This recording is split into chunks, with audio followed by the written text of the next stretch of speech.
ఒకరోజు ఒక వ్యక్తి చెట్టుకు వేలాడుతున్న సీతాకోకచిలుక గూడును చూశాడు.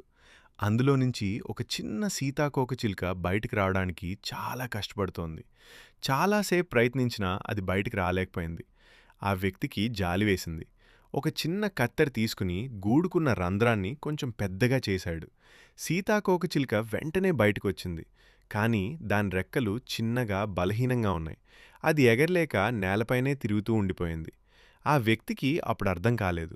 కొంతసేపటి తర్వాత ఒక ప్రకృతి శాస్త్రవేత్త అక్కడికి వచ్చి ఇలా చెప్పాడు.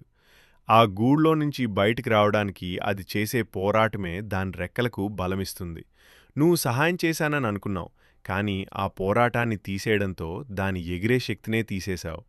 నీతి: జీవితంలో ఎదురయ్యే కష్టాలు మనల్ని ఆపడానికి రావు. అవి మనల్ని బలంగా మార్చడానికి వస్తాయి. కష్టం లేకుండా వచ్చిన విజయం ఎక్కువ కాలం నిలవదు. కానీ కష్టపడి సాధించిన విజయం జీవితాంతం గర్వంగా నిలుస్తుంది. నిన్ను విరగ్గొట్టడానికి వచ్చిన సమస్యలు నిజానికి నిన్ను మరింత బలంగా తీర్చిదిద్దడానికి వచ్చిన గురువులు.